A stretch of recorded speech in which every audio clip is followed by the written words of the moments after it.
The Align tool enables you to match the position, rotation, and scale of two objects based on criteria you specify.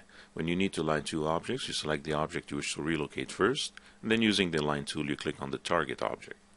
By default, 3ds Max attempts to align the two objects in all three directions, X, Y, and Z, using their respective pivot point as reference.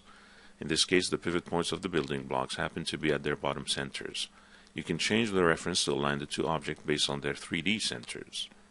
By clicking OK, the dialog closes and the source object is relocated. Often you need to align two objects using varied constraints. As an example, you may want the bottom of the tower to be aligned with the top of the base. In such a case, you are looking at a height-only translation based on the z-axis. With the z-axis alone enabled, you can force the minimum value lowest z value of the tower to be aligned with the maximum value highest point of the base. Usually you do not need to exit the dialog to force changes. To place the tower on the corner of the base building, you can start by aligning the two as usual. Work on each axis independently. Start with X and align the minimum value left side of the tower to the minimum value left side of the base. By clicking the Apply button, you are confirming the changes without exiting the dialog. Any previously enabled axis is now unchecked and you are ready to make further changes. For example, you can now enable the Y-axis and set the mode to use maximum values for both objects. This aligns the backsides of the two buildings together.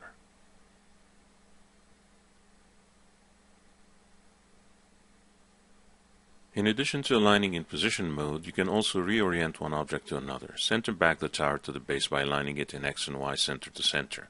The tower is already at the correct height, so you do not need to change the Z-axis.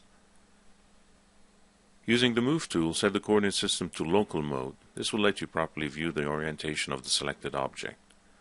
Notice the difference in orientation between the tower and this green car.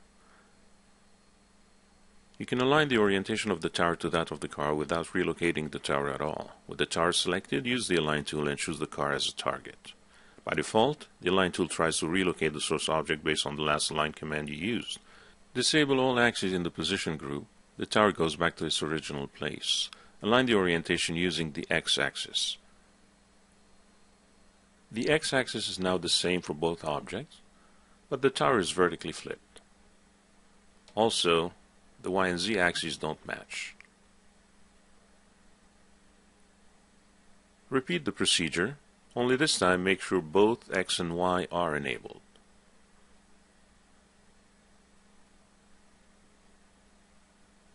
For good measure, and always when forcing the same orientation for both objects, enable all three orientation axes.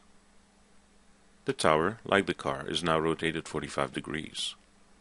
Aligning scale is less often used. It matches the scale of a source object to that of a target object using the same principles learned here.